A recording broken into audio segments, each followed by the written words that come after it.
This is Gnosis of the body, where we explore wisdom stories of the body. For the body is where we experience the joys, the pains, the traumas of life. The body is the messenger for the subconscious, what is calling to be seen, released, or transformed within us.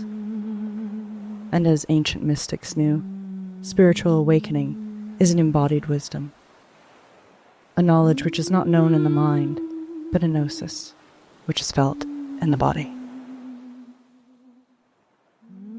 So today on Gnosis of the Body, we're speaking with Rakhi Sachdev, who is a fellow podcaster with her podcast Unapologetic AF, and also a fellow trainee in focalizing, and her somatic embodiment practices focus on women of color.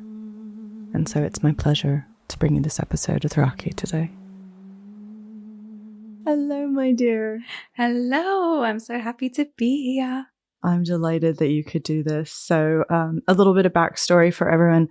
Rakhi and I met here in the virtual classroom of one of our somatic healing trainings. I think that's a good way we could put it. And I think we're both in strong agreement that this method, which is called focalizing, which was started in New York City by a psychiatrist called Dr. Michael Pacucci, who worked a lot with the gay community there and with the recovery addiction community. I think we're both in agreement that it's a pretty groundbreaking method.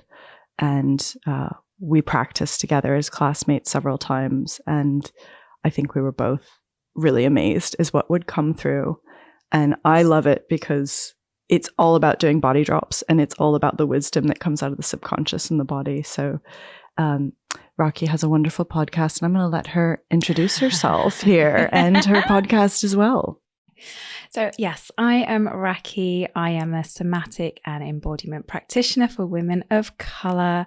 And yes, I do have a podcast, the Unapologetic AF podcast, which is for women of color as well, and is all about helping them, guiding them, supporting them to thrive beyond people-pleasing and perfectionist tendencies.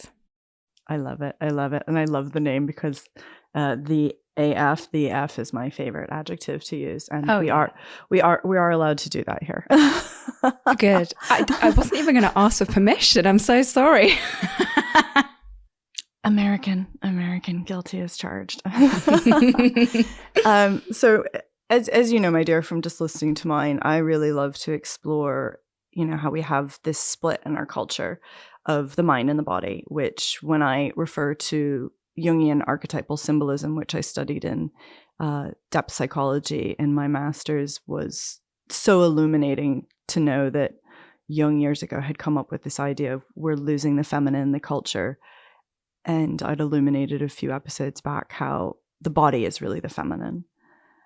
And we're so in our heads, we're so in rumination space, we're so in masculine living culture and space and patriarchal space. Still two different things, patriarchy and masculine. Important to put that out there. Not everything masculine is bad.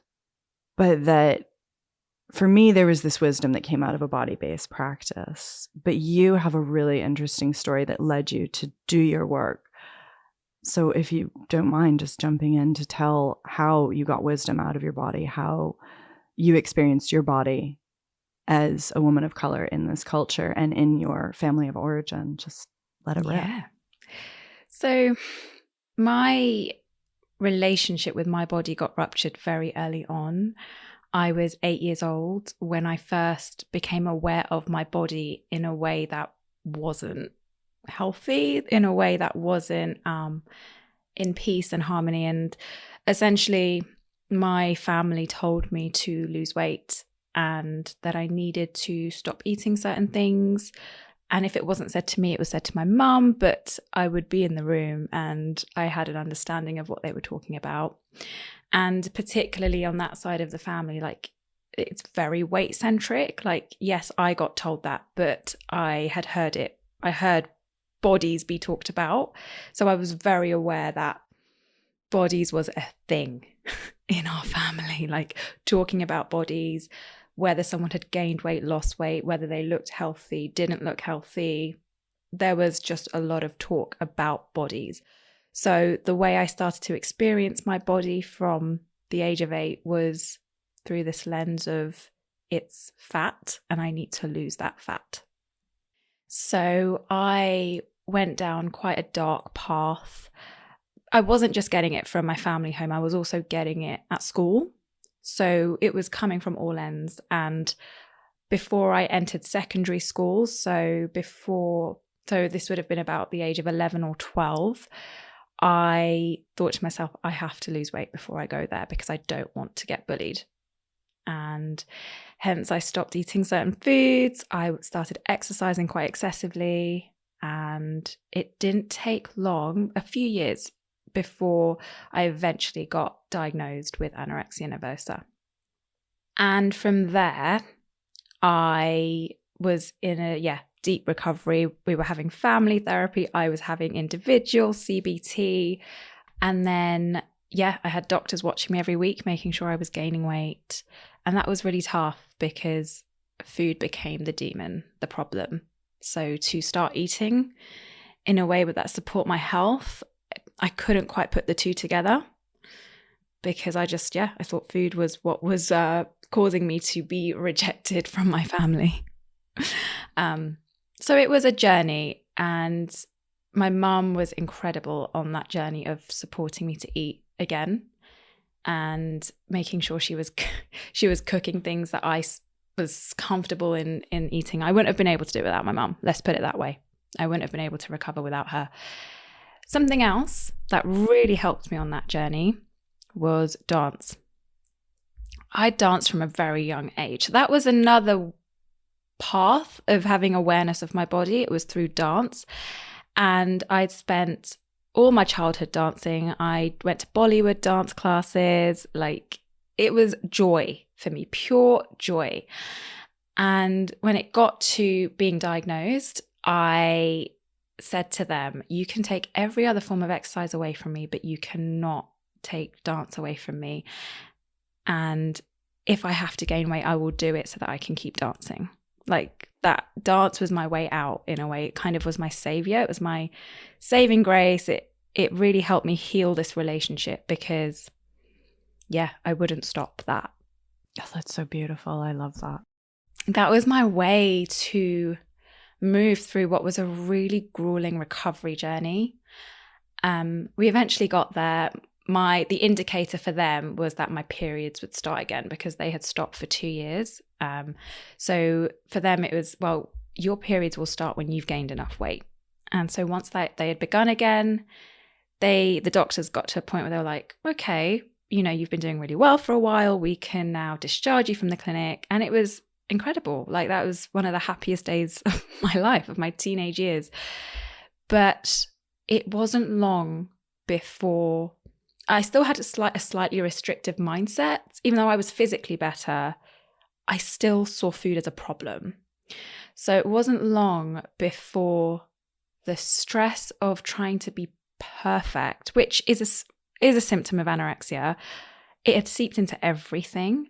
Being the perfect daughter, being the perfect student, especially, that was a big one for me.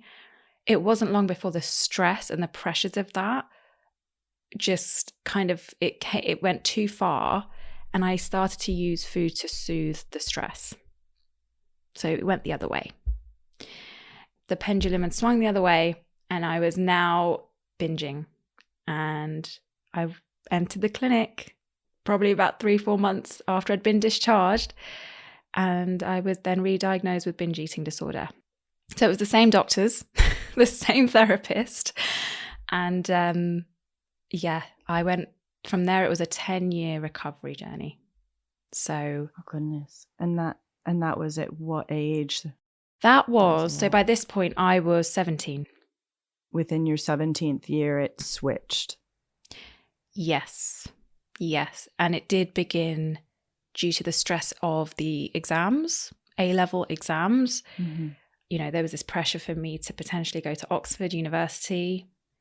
I just felt a lot of pressure that actually I didn't want to do these things, but I felt like I had to. So this idea of going to Oxford University was only based on what I had received in my GCSE exams at secondary school. It didn't really come from a place of I'm really deeply academic or I really want to go to Oxford. That's an aspiration. Like it wasn't that, but I guess I started to believe what people believed of me. Like maybe that is possible. Mm-hmm. Maybe I could go to Oxford. Maybe I will really enjoy going there. Like, but it felt like pure pressure. It didn't feel like something I would really want to do.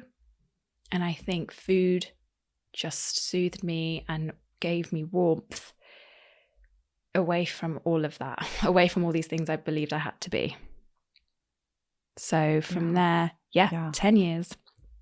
And a lot of healing had to happen in terms of my relationship with my body, because there was still this belief within me that if I existed in a bigger body, I'm going to be rejected.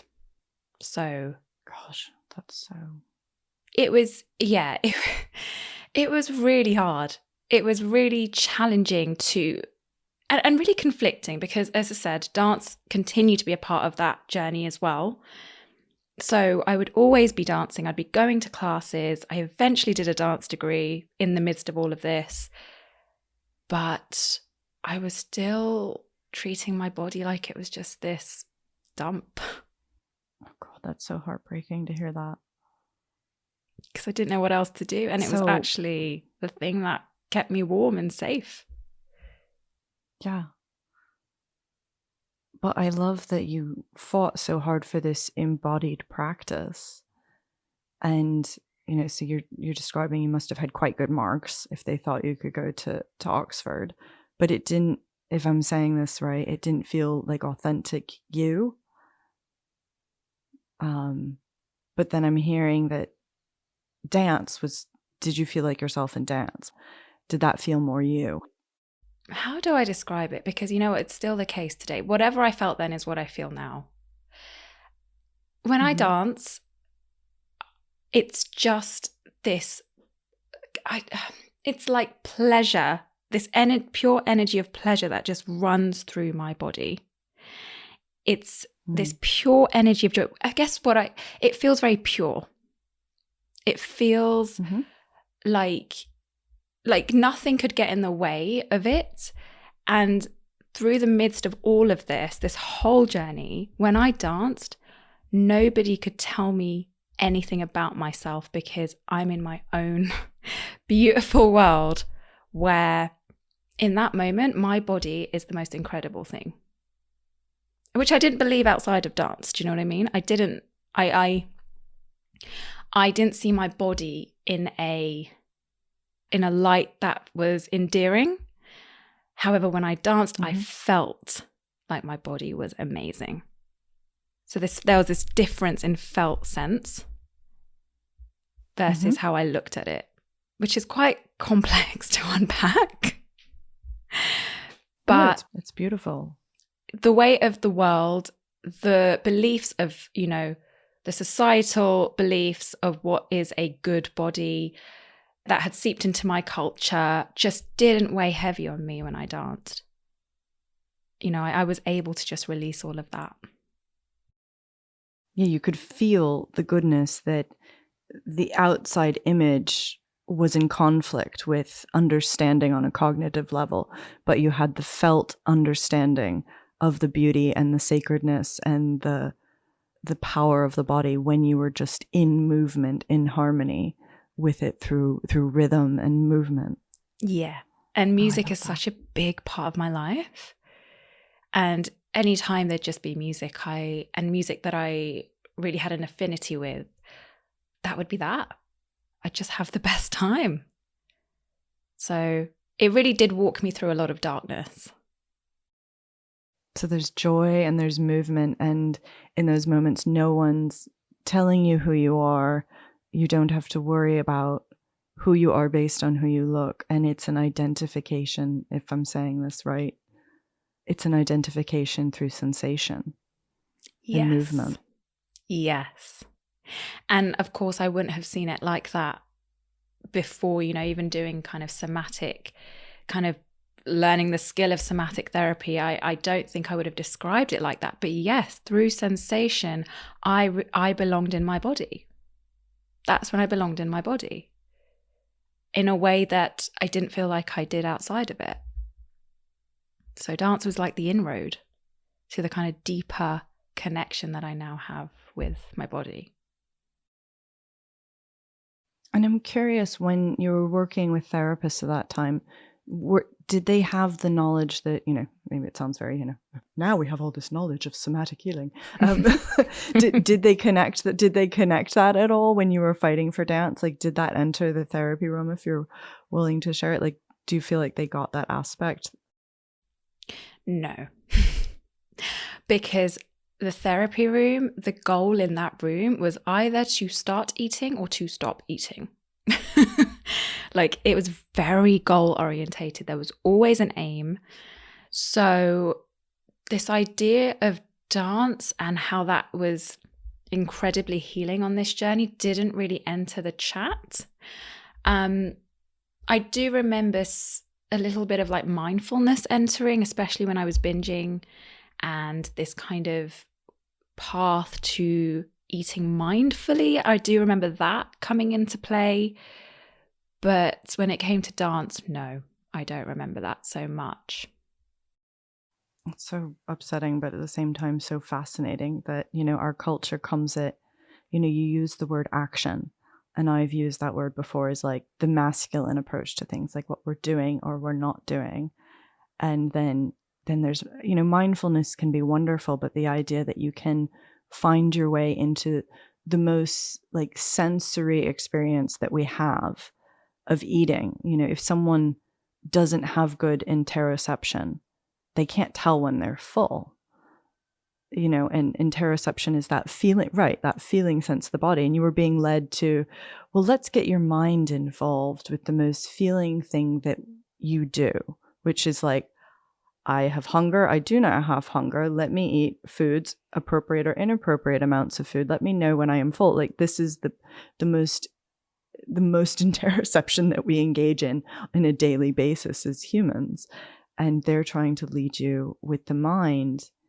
But I love that the wisdom coming out of your body was, no, I need to be in my body with rhythm, and it's in the being where, as you identified, there was a lot of active, use that word again, healing occurring in states of simple being as opposed to thinking about it.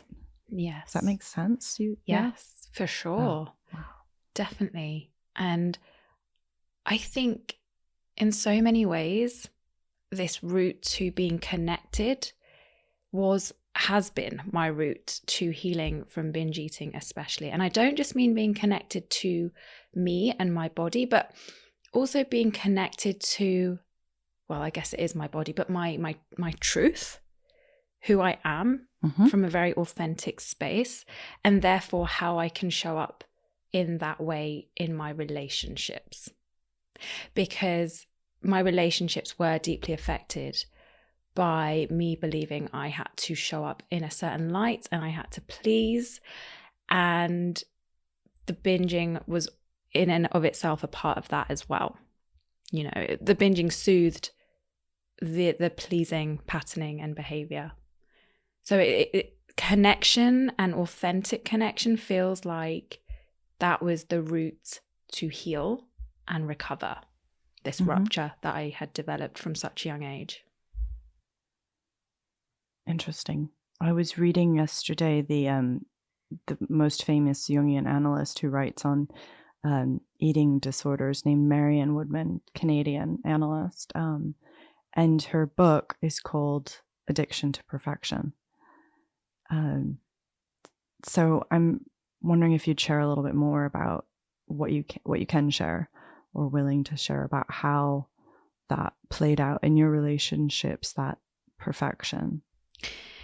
I essentially just believed that I had to be the perfect friend. It showed up in friendship a lot. I had to agree to everything you asked of me or wanted. I had to, if you needed me, I had to be there without considering whether I was actually had the capacity, whether I had the space for that. I would shapeshift. So, if I had certain plans, but you asked me of something, you were like, let's go and do this, I probably would change the plan so that I could fit you in. And I would do everything in my power to not upset you. So I believed that I couldn't do anything wrong. If I did something wrong, in your eyes, it was wrong, then this friendship relationship might just fracture and I may be abandoned. I think that is what it is at its core, is this, it was this fear and risk of being abandoned. You would change yourself. Yes. As opposed to like saying like, that's going to be too much for me. Or so there was like all emotional shape shifting as well as physical shape shifting going on. Yes. Yes. And what food would do is suppress the emotions and the needs. I think at certain points I didn't even know I had needs. I didn't, that almost felt like a new phenomenon when I eventually came out of this quote unquote spell, and I started to realize that actually I'm feeling very worn down by pleasing all the time and not actually looking after myself. And how did that come into your awareness? I would probably, I knew of it probably the whole time, but the fear of abandonment was stronger. So I was very aware that I wasn't tending to myself, but I just didn't want to be left. This particular friend I'm thinking of, I didn't want her to leave me. And then it came to the pandemic and we had a separation, we had a lot of space. And I really started to look after my body during that time and give it what it needed. I got on the mat a lot. I danced a lot. I just looked after myself as best as I could. And I realized actually things for me are changing. I am shifting and I cannot come out of this lockdown, whenever it's going to be, the same person. It's not going to work for me anymore. So That's so fascinating. So yeah. Yeah, the pandemic, of course, it wasn't a good thing at all, but it definitely gave me space that I needed. Yeah. And that's so fascinating that you kept saying the fear was abandonment, but we were cut off in the lockdown. We were forcefully separated. And I don't know how isolated you were, but would you say that in some sense, like you were forced into your worst fear? Like, I don't know if it felt like abandonment, but we were cut off from people. It was, I guess it was almost being forced into it. But it's also like certain things would happen between me and said friend where I realized, okay, we can't see each other, but I'm really trying to stay connected in certain ways that doesn't feel reciprocated. And it just really shook me. And it just was like, Rakhi, start putting yourself first. Like, actually start considering whether you even have time and space. Because evidently what you're doing is not also being done. And you are just very upset all the time. And as you have been for the past 10 years. So we need to shift something. And I'm not, I say this and it's not as easy as I'm making it sound. And it was very hard. And again, it felt quite dark at times, but I just knew that this time was giving me what I needed to change. I think as it did for many. To me, it was this really feminine space. If we take again the masculine as action and we're got to work and go and be our ego personalities in the world. And we were forced to go into a descent. We were forced to go into a timeout. We were forced to go into, if we take the image of Inanna or Persephone going into the underworld, we all went into our own little underworld. Yeah, we did. And everyone got their own little message of their own descent into, confrontation with the self, really, which we all got in each our own little way without our distractions that we get in the world of our work or socialization. And it's really beautiful to hear how that worked for you to finally really, really crossed the last border into self-care, because there was a part in the book I was reading yesterday again of Marion Woodman writing about some of her patients suffering with eating disorders. One of them stated, similarly to you, she had a fear of abandonment. And she said, whether we're the infant where abandonment will actually physically endanger us, we need that contact. We need the parent to come for our own survival. She said, it feels just as serious and severe and frightening at 25 as it does at, 25 days. Yes. And it can happen. And I will very transparently say there are moments and situations where that fear will get projected onto present day things. It does happen. And I can now start to see it as, oh, this is not your present day feeling. This is not something that's technically happening now, but what has happened of the past is being projected onto this present situation. And I can start to discern that a little bit more now in a way I wouldn't have been able to. But that fear, it can rear its head. And it does. Mm-hmm. Because I guess I don't believe that you're ever healed. So it's a continuous healing journey. Yeah. So what does that feel like for you, those moments, and what break that moment down, if you would? So what is that like for you, that experience? I guess there is some shame intertwined with it. I will get this really heavy feeling in my chest and my tummy. And it, I guess I could describe it as, oh, I'm not enough for you in this situation. You're enjoying yourself more over there, with other people. It's a very relational thing that it can really show up in relational situations. You're having more fun over there. Maybe it's better if you stay there because you're having more fun than you are with me. And this is just an example. So I now am starting to feel some heaviness because I'm starting to believe that I'm not enough for you. Does that make sense? We, in our training, I remember our training teacher saying, okay, you can name an emotion. Yes. And you've described, just as she taught us, what it feels like in your body. So then there's a move. Okay, there's shame. There's this. You're identifying. And then, how do you engage, I guess, your consciousness, your awareness to bring in the tools? Really step by step. What is that experience? I will let myself have a cry because that's what wants to come from me. More often than not, I will need to cry, which for me is a very healing thing. And, I feel like, isn't that kind of freeze melting? I feel like to cry is beautiful and is allowing that trauma to process in its own way. I will need to cry, and I will probably just need to be alone for a while so I can just be. I think less is more in this sort of situation. Sometimes I will need to communicate it to said person, but I'm slowly learning that actually I probably need to pause before I do that because it may not come out in the most healthy way. And actually I need to just be with myself for a while before I communicate.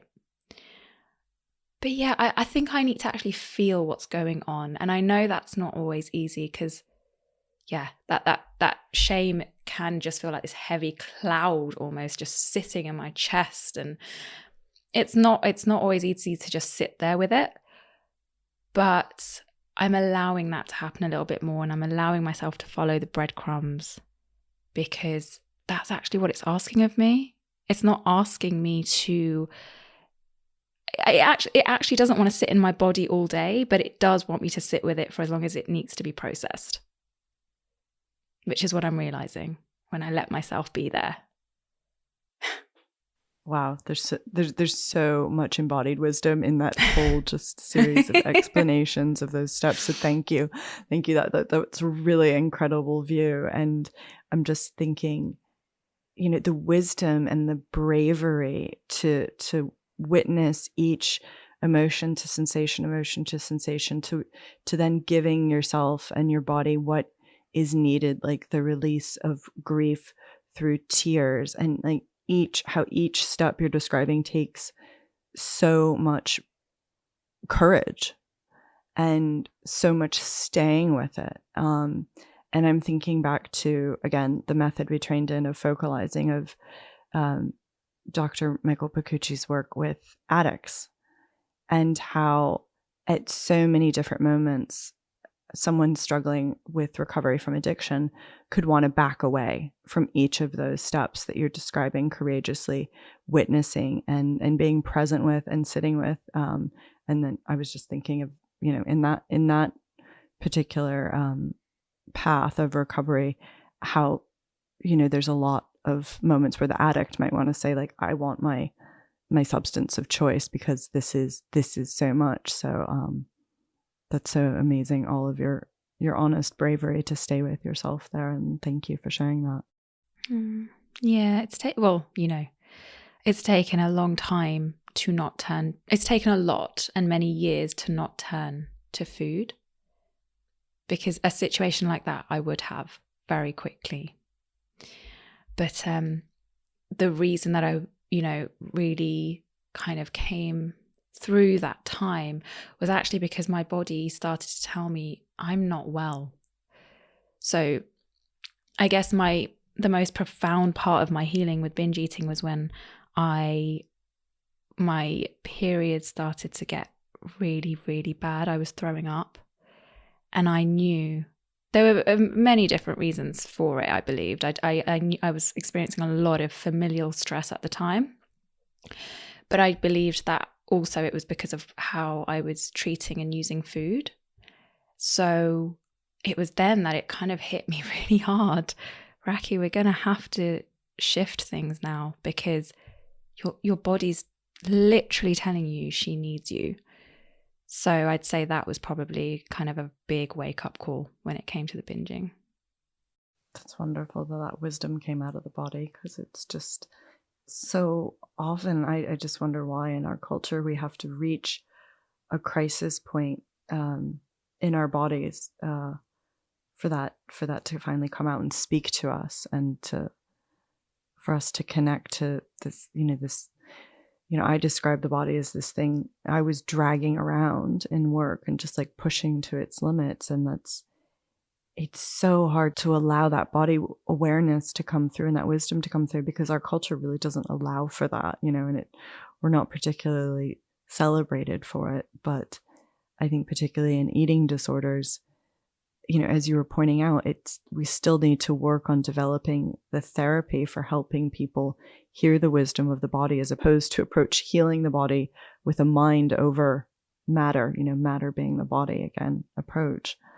And I wonder if you'd just go back a little bit into your story and share something about your relationship with food and your mother, and if anything plays into that's coming from family of origin culture, family culture that plays into that, because I'm always curious about how that ties into those that struggle with eating disorders.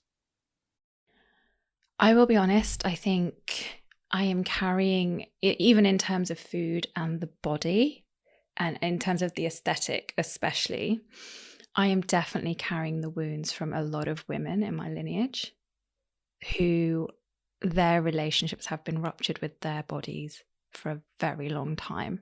And I'm talking as long as however old my grandmother is, she's 80 plus. And we have watched her not eat. We have watched her have a very challenging relationship with her body. And then that just spilled out. My aunties, I've watched it so much. I almost feel like it came to me so I could break it, because this cannot carry on. This will not be how my children live. So I feel like it had to go somewhere. As I kind of mentioned at the beginning of the podcast, there were a lot of comments that would get thrown around. And my mum was affected by that too. So it's been really tough watching her relationship with her body as well. And yeah, I do wonder if my own recovery healing journey has impacted her in any way. I'm sure it has. But it's been tough. It's been really tough watching these women really obsess over their bodies, and not through their own fault, but because they've been told that they have to be a certain size, and it's a constant comment it still happens today in my family. Gosh, that's so hard. And it's this, as you're saying, this collective trauma, and you're willing to be the cycle breaker. Yeah. Which is incredible. Yeah, I really do think that God placed it into my life for that reason. I can only think it had some purpose. Otherwise, why was I going through that? Do you know what I mean? It's taken me a long time to say it like that and see it in that light. But I do think there's a lot of purpose to the pain. And would you, since you brought that up, would you share more about the role of spirituality and the divine in your path there? Yeah, so it's interesting because I got shown the book The Law of Attraction at the age of 14. A friend of mine actually, she could see how much I was struggling, and she was like, I know about this book and I think you might find it very interesting. And it's not really a book I would turn towards now, but at the time, as like a starter package, it was revelationary, and it showed me, I guess it told me and showed me that, hey, there could be a way out from this, or through this, rather than out, but through. And I did definitely use some of its practices to help me. Now, whether that was almost like a placebo effect, it worked, it helped, it definitely supported me. But I think I started to enter this path of spirituality on a more conscious level at the age of 18. I would go to like meditation classes, and I just found some light in that, because that was when I was binging and it was really dark for me. So there was some light that I just found in going to these classes and considering these concepts of like oneness and God and, the divine. There was just something I was finding very supportive in that whilst I was going through this really hard time. And, through the years, I've just started to develop my own practice and rituals, and I speak to God a lot. And I'm not in terms of religion, I'm not a practicing Hindu, even though on paper I'm a Hindu, come from a Hindu family. But it's more, for me, it is more just spirituality that has really been a saving grace and provides an anchor in times of hardship. And I will cry to God. I will be very excited with God. I've got a really beautiful relationship with God that is ever evolving and developing. I love that. Thank you for sharing. It's beautiful. And just to sort of up the ante a little bit, and what was your understanding, either now or then, of what I call the divine feminine and the role of the body in spiritual awareness, spiritual practice, and, as you beautifully said, the concept of oneness when you were learning about God and the divine? This idea of the divine feminine didn't come to my awareness till I was probably in my 20s, like early to mid 20s. And how I initially saw that, because the term the divine feminine is being used everywhere now. And I guess it's a buzzword. It is a buzz. It is a buzz. And initially how I saw it was this softening, this kind of less of the doing and more of the being, this surrender after taking action, this kind of idea of surrendering and letting things just flow and letting things happen in their own time, as opposed to trying to control things all the time and trying to control outcomes. I think that's how I initially learned about the divine feminine. I guess now, yes to all of that, but also I just see it as something that's very innate within us. You know, I guess from a cultural perspective, we would call it Shakti, and this power that is just within my body, you know. And yes, there is something in being very conscious about tapping into that for sure. But even if we didn't tap into it, it's there, it exists. Yeah, again, I have an ever evolving relationship with the divine feminine because I've spent so many years trying to control everything, really. Yeah. The dialogue of divinity and power, coming from, I'm a recovering traumatized Christian is what I am. And as you know, as I've been pretty open about, you know that my spiritual awakening came through yoga and yoga philosophy, which is closer to your home religion of Hinduism. And I, because I saw feminine symbols in that religion that we don't have in Christianity. There was nothing for me in the idea and the myth of immaculate conception in Christianity. And as one of my early guests pointed out, who's a classmate of mine, he's like, every other mythical religious tradition had, the fertile feminine goddess and very curvy. He's like, and then all of a sudden we get this Adam giving birth to Eve thing. He's like, which has no basis in reality. So, and I mean, we could go on and on and on about how Christians have demonized the body, demonized the feminine body, demonized sex, because, the Yahweh God was a power God, and then we have this male giving birth to a female. None of this is reality. Like, no wonder we're all completely lost in the what I'll call the waspy culture, the white Anglo-Saxon Protestant culture. We're like, what? Yeah. So I'm eternally grateful to the fact that we've come together in a world where white Western women can practice yoga and learn that wisdom that is not present in our own culture at all. And on that note, because I can't not talk about yoga.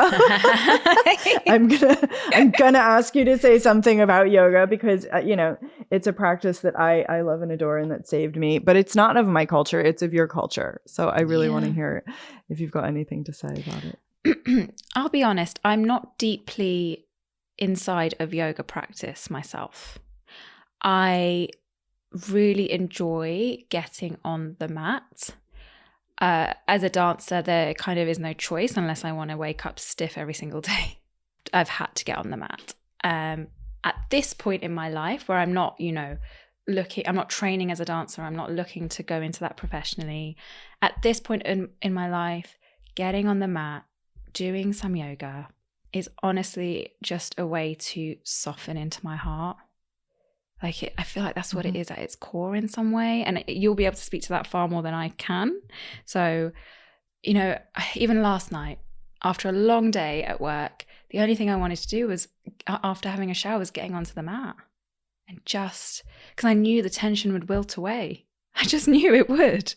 Because, there is something very beautiful in that experience of being on the mat with your body. Sometimes I'll do it naked, Catherine. Sometimes I will. Because it gets me so much closer to my body and my skin, and I think that is such a healing thing for us women who, again, have been told time and time again, your body has to look a certain way if you want to feel fulfilled and be confident and yada, yada, yada. I could go on about that, but sometimes I will because it just brings me closer to me. And I think there is something very special in yoga about that, bringing you closer to you and the divine, which is within you anyway. Oh, beautifully said. Beautifully said. Thank you. I love that. It's for me, because I was, workaholic really. I loved the way that the practice of yoga was an isolating time of, I am doing this for the next 30, 40 minutes. You can't call me. You can't reach me. I am in, I'm doing a yoga class, And, the most important thing in that moment was me stretching my hamstring, and feeling my hamstring and being like, oh, wow, this is got more movement than yesterday, or it's tighter than yesterday. And it felt like such a selfish thing that had not been allowed at all for me before. And it was just that very inward space. As in yoga, we consider inward positions, anything like if you're doing a forward fold, that's an inward position, as opposed to something like wheel where you're doing a back bend, which is sort of opening you up more.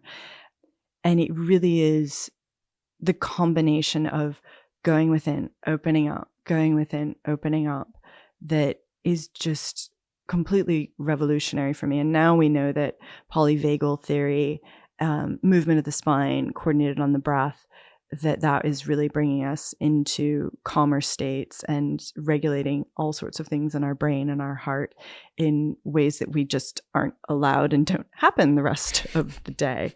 Yeah. And I love that you said that you do it naked, because I very purposefully was never an Instagram yogi. Yeah. I had a terrible diet. I went into full yogi kind of instinct-led eating when I went into yoga. I had really bad acid reflux. It was so bad it couldn't be controlled with like pharmaceutical drugs anymore. And so I had to really take on an alkaline diet massively. And I was burned out, inflamed. In Ayurveda, they would call it, a fire imbalance, too much pitta. And so I lost a lot of weight, actually. And as you know, there's such a cultural thing about the skinny yogi. And so I purposefully didn't show myself all over social media, because in a way I felt I knew I didn't want that to be the message. And when everyone was complimenting me on the weight loss, which, while being very nice, I found really disturbing.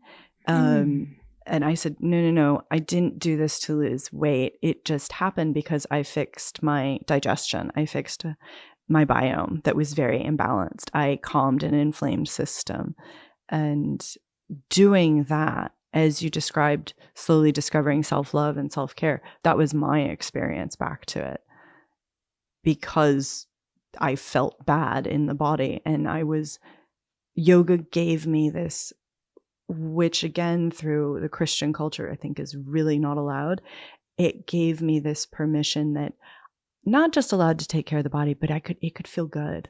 It could feel good. And one of the teachers that I followed just online a lot, she's super famous now, Yoga with Adrienne. She got extra famous in lockdown. And love her. And she has she's one of the yoga teachers that I like, because she uses very gentle language, and she frequently used the phrase, do it feels good. And I think there is a lot of yoga that's what I've always called it like masculine achievement yoga. It's about showing off. It's about pulling moves that make you look hot. It's about the skinny yogi. And I completely reject that and try to move away from that version of yoga in visual as much as possible. So it can be, as you pointed out, like a heart-led practice. Because, as I've said on other episodes, through the philosophy of yoga and what I was learning in yoga philosophy, this concept of oneness, which, as you mentioned, you were learning in your spirituality classes, that's not allowed in the Christian religion. It's a power over, you are lesser than. That's very much, it's not necessarily the way it's written in the Bible, but it's the way it's been interpreted, and it's preached all over the world every day. You are lesser than. And so the yogic philosophy that speaks of Atman and Brahma and this oneness, that you are this little piece of the massive divine, that was absolutely groundbreaking for me. And that yoga being a practice that wasn't about getting fit, it was about sitting in meditation and making sure your body was ready to receive the divine, that it was working your vessel, that was not an obstacle to connection with the divine. It was the vehicle. It was part and parcel of the whole thing, which is incredibly powerful, coming from the Western Protestant tradition that I came from. That's so beautiful. I've never heard yoga being talked about in that way of like getting ready to receive the divine, like opening yourself up to receive in that way. That's like, wow. Because then again, that really just moves away from what it's supposed to look like on the mat. Which is, again, you know, if we're talking Insta yoga, like that is what we're seeing a lot of, is like it's got to look a certain way, and that really takes away from this beautiful practice that is just, it's an opening to receiving from God, you know, which is, I feel like that's absolutely what it is at its core. Yeah, absolutely. Yeah. And the idea that they keep saying like, oh, we're going to have yoga in the Olympics. I'm like, oh God, you've really just gone off the rails, people. No. Oh my God. Please don't do that. Competitive headstands. No. No. Well, there's this incredible Indian American, she's an Indian immigrant who lives in America and does other comedy in America. And she has this great post that I love that's like, you know, yoga was something that people did in their like pajamas in their living room in India, and then the Americans got a hold of it, and now it's a blood sport. And I'm like, oh God. Yes. And I really need to look up her name so I can cite her, because she's absolutely one of my favorites. But it's really, really true. It's really true, and I'm so over it. And then, you know, because I always want to bring in sexuality. It's always my favorite thing to bring in, and I know you love talking about it too. But you know, and this also gets abused, but Tantra was and is at its origin very misunderstood now, but it is a sacred practice. Yeah. Where, oh my God, sex is a sacred practice to bring in God. So different from Christianity. Thank you very much. Do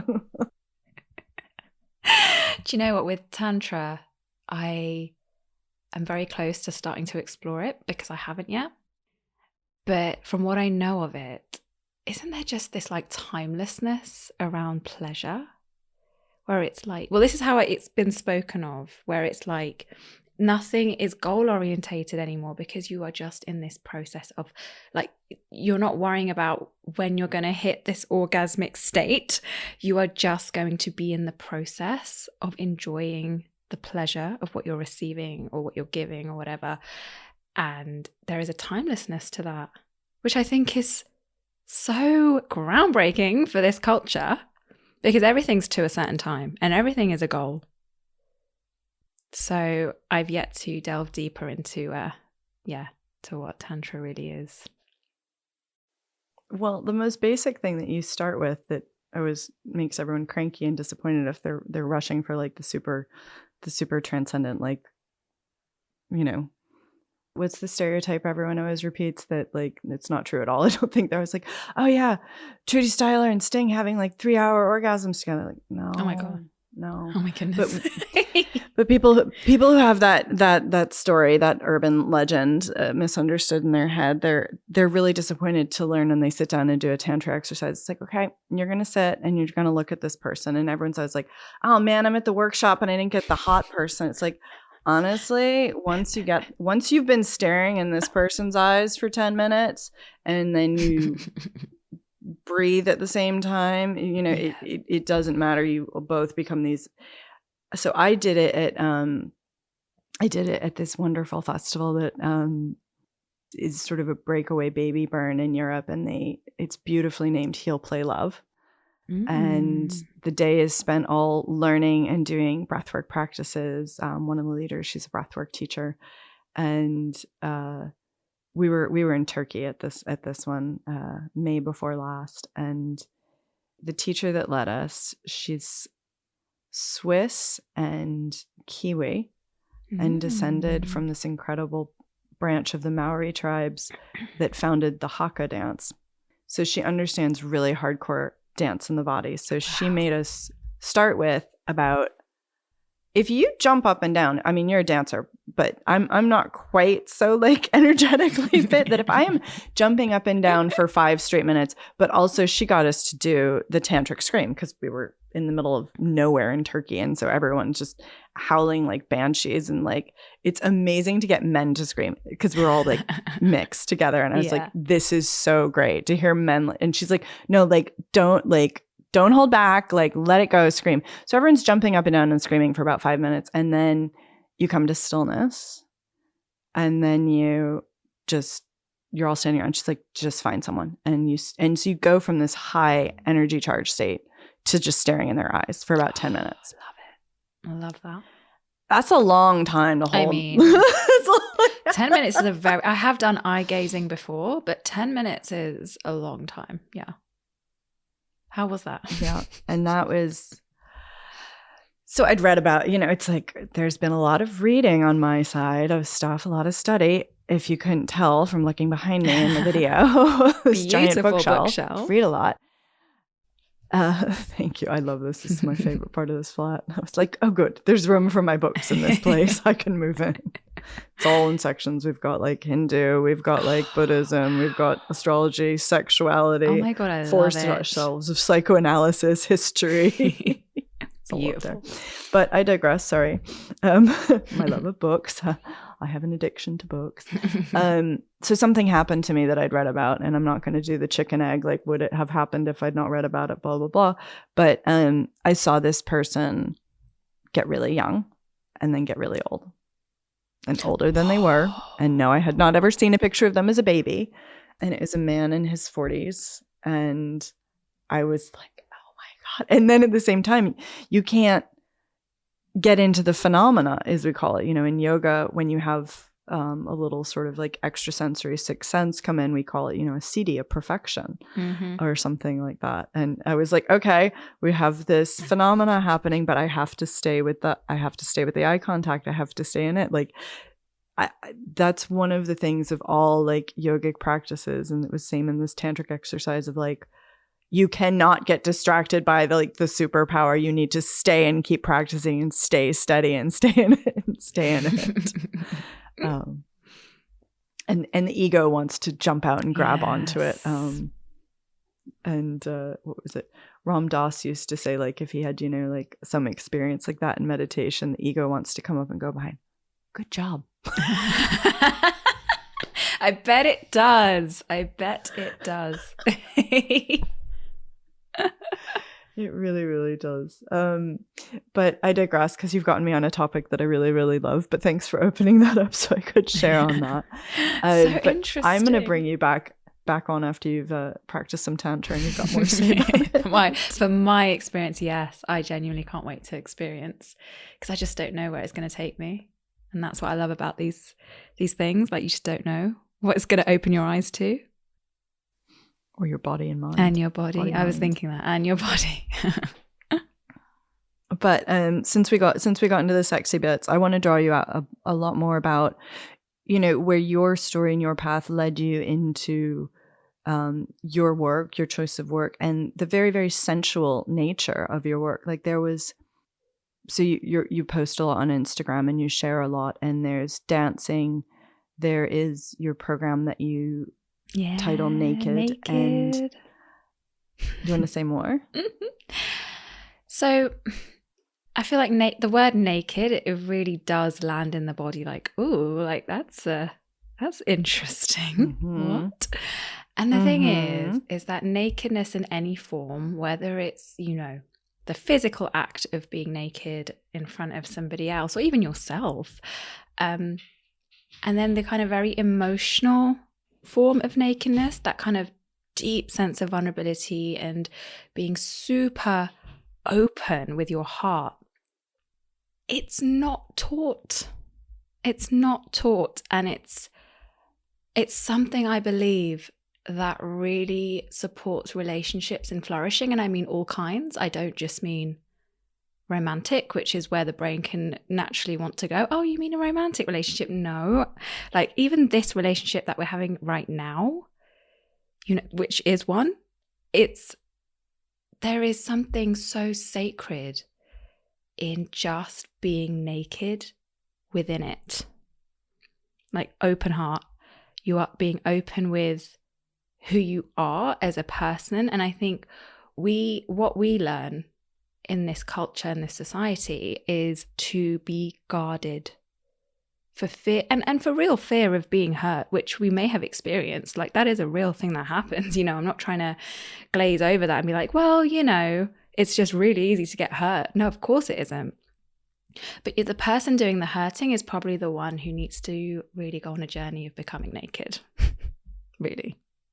So I feel like this journey of becoming naked, and obviously I focus my work with women of color, it's really starting to undress from everything we've been taught culturally, of what we've witnessed with the women in our lineages.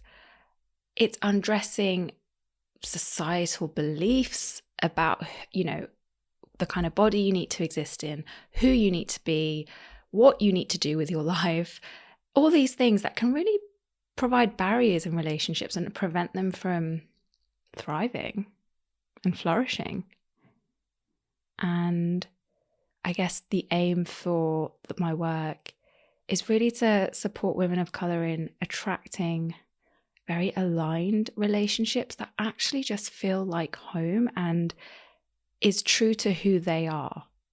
Because I think it can be really tough for us to have the safety and permission to be authentic. And I know authentic's another buzzword, but I guess in other words, to be who you want to be at your core. What feels good for you? Because there's a lot of opinions. Yeah, and there's a lot of the word that was coming to me was armoring, right? So it's the opposite of naked. And, we were discussing, just tantra. And I think there's a great deal of nakedness and eye gazing. Yes, there is. I've had a lot of hot sex with people, quote unquote, quote, air quote, hot sex, that it is way too intense. If they wanted to sit in eye gaze, be like, well, we could do that, but slow down. Slow down. You want to look me in the eyes? Well, and then if you want to look me in the eyes and do something sexual, I'm like, hold on, I need to breathe a minute here, because that's going to up the intensity, and that's going to up the being seenness of something. And so going from that back to what you were saying is, would you touch just on the concept also, if nakedness brings you to authenticity, how women of color, in my perception, have to have an armor in our society? I think all women do, but what's different? What feels different for the women you're working with? What's different? What does that feel like for them? It feels like being deeply afraid of the repercussions, because we have seen, I guess, to make it very clear in terms of an example, in my own family, I have seen quite sinister responses to, a woman showing emotion and attempting to share how she feels. And the responses that are received by, the men in the family really just suggests that I actually can't share who I am and how I feel, because I will potentially be rejected for it, abandoned for it, and I'm just going to receive something awful from you, whether that's, being shouted at, whatever it is. I witnessed a lot of that. I witnessed a lot of patriarchal control, and I still do. I still see it in my family. So I think there is this patriarchal stench that just is wafting around, POC communities. And I think it makes it really, really hard for women to then kind of undress all of that and also feel safe to be true to who they are,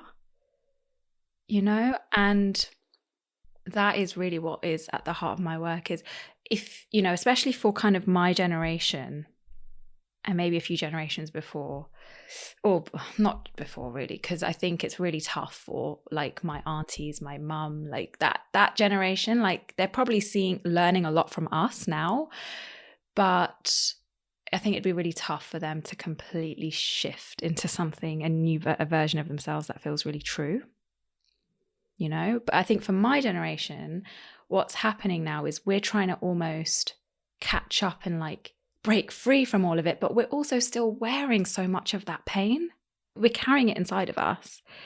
And therefore, you know, for me personally, it's taken a lot for me to take up space and share more of me. Like, you know, my whole journey kind of highlights how hard it's been. And there's a lot of trauma processing that needs to happen. You know, there's a lot that we need to move. There's a lot stored in our bodies that we kind of need to move through, allow it to be tended to and processed to make way for new possibilities. Yeah. To make way for who we really want to be and who we, you know, there's a desire within us and we want to actualize that. And we have the opportunity to now, which is beautiful. Yeah. Giving me a lot of hope. And you're reminding me of this exercise that you posted and you shared that I absolutely love. And when I saw you post about it, I was like, oh, I used to do that as a kid. Mm-hmm. And it was about kissing your own body. Oh, yeah. And I think Did you do that as a kid? Yeah, I did. I used to actually like kiss my own knee better when I'd skin my knee and say like, thank you, so knee. Sweet. That's really cute. And I think you were like, yeah, you were in the bath, you were like kissing your shoulder. Mm-hmm. And I was like, and you know, you're describing this very painful ancestral dynamic that's still present in our culture. And as you say, that your generation wants to change, where, you know, the men in the family, where you're supposed to be getting tenderness from, you're getting brutality from, you're getting violence from, when putting yourself forward. And so I love this exercise as a healing method of like, you know, you don't have to always be reaching towards your partner or in heteronormative society, your male partner for physical and tender touch. I wish they'd learn that. But you can get it from yourself, and that can stop so much of our hunger and our need right away if we're like, oh, there is at least some providing coming from myself of this physical contact, recognition of the body through soft, affectionate touch. Yeah. And I think so many of us are craving that, you know, and yes, we too tend to look outside of ourselves for it.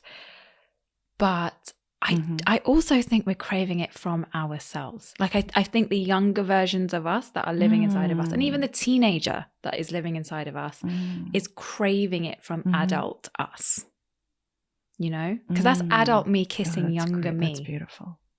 That's, you know, when I kiss myself, it is adult Rakhi kissing younger Rakhi. And that is actually something I started to do when I was injured during my dance degree and I couldn't actually dance. And I would go into the bath, I would kiss my skin and I would say sorry. Because I was still binging at the time. So I knew I had a lot to be sorry for. And I still do it now. I'll still kiss my body now. Sometimes I will say sorry because I'm not living perfectly with my body. Like, you know, we have to remember the culture we live in, and it can be very alluring at times to not listen.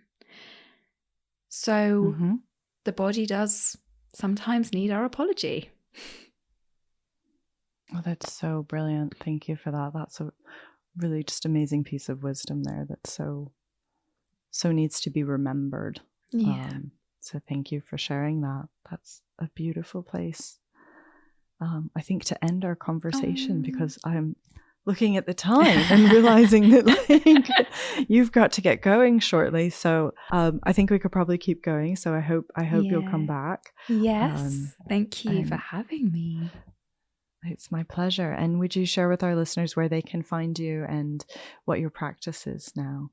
Yeah. So you can find me on Instagram at Rakhi Sachdev _ From there, I will probably guide you towards my podcast or my love letters, my emails, because I really like to show up in those places as well. And we all know social media can be a minefield. So I like to kind of direct you to other places that I exist on this beautiful thing called the internet.